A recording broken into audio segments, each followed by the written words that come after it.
Hello, my favorite English language learners. It is your favorite English teacher here, Amy Joy. And in today's video, you will learn 12 really useful verbs that you might not have seen in a textbook before. So let's jump right in. Number 1 is to cringe. And this means to physically react to something embarrassing or awkward. And when we cringe, our face usually goes like this. Ugh. And this word can also be used as an adjective with cringeworthy, and even more recently, we have turned the verb cringe by itself into an adjective. So we can say, that's so cringeworthy, or, ugh, that's so cringe. For example, Sarah cringed when she watched an embarrassing video of herself dancing. Or, Jeff cringed when he heard a group of loud tourists disturbing everyone on the train. He looked over to his friend and said, "That's so cringe," or "That's so cringeworthy." Number 2, to drip. This means to fall in drops. For example, "Can you fix the sink, please? It's dripping." And you can also use this in another situation. For example, someone might ask you, "How was your workout?" And you can say, "Hard, I'm dripping sweat." Number 3, to flick. This means to hit something quickly with your finger, like this. For example, Jenny flicked the mosquito off her arm, but it was still able to bite her. Which leads us to number 4, to itch. To itch means causing a feeling of irritation that needs to be scratched. And the adjective form of this word is itchy. So for example, Jenny flicked the mosquito off her arm, but it was still able to bite her. So now her arm itches, her arm is itchy. And number 5, to juggle. This has a literal and a figurative meaning, and the literal definition means to keep several objects in the air by throwing and catching them. For example, this clown here is juggling apples. But the figurative meaning means to manage many tasks or responsibilities at one time. For example, someone might ask you, "How are you doing?" And you can say, "I'm good, just juggling a lot with work and school right now."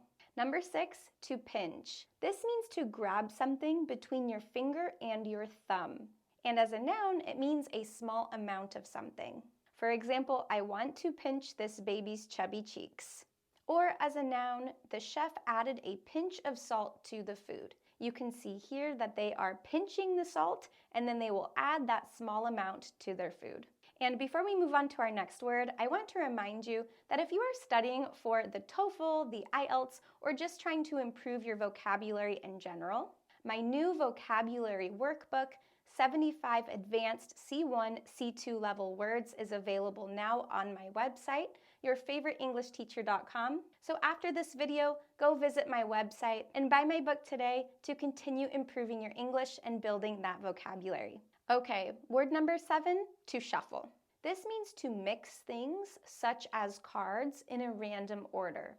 For example, the dealer shuffled the cards an extra time to make sure nobody was cheating. And you can also use the word shuffle to mean to move things around. For example, if you're making a doctor's appointment, the receptionist might say, "We have an appointment available on Tuesday. Does that work for you?" And you can say, "I have something on Tuesday, but let me shuffle some things around so I can make it."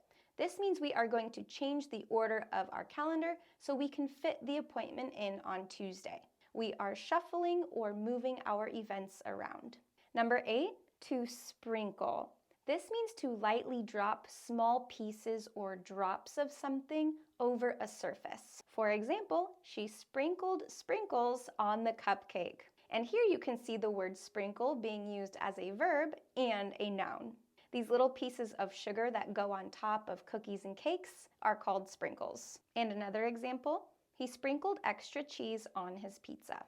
Number 9, to squeeze. This means to apply pressure to something by pressing it tightly, often to get something out of it.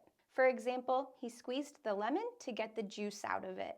Or every morning, you probably squeeze toothpaste onto your toothbrush. And we can also use the verb squeeze to talk about hugging someone very tightly. For example, the woman squeezed her son tightly after being away for 6 months. And number 10 is to squint. This means to partially close your eyes to see more clearly. And we often do this when there is a bright light or we are trying to see something very small. For example, my grandpa always squints when looking at his phone. And I don't know if you remember this, but in 2017, Donald Trump looked at the sun during the solar eclipse, and this photo of him squinting went viral. And number 11 is to tickle. And this means to lightly touch someone in a way that makes them laugh. And if you are very sensitive to being tickled or you laugh easily, you might use the adjective form ticklish. For example, the baby was laughing hysterically from being tickled. Or you might say, "Stop, that tickles." Or "Stop, I'm ticklish. I am very sensitive to being tickled." And number 12, to twist. This means to turn or rotate something. But as a noun, it means an unexpected change in a plan, story, or movie.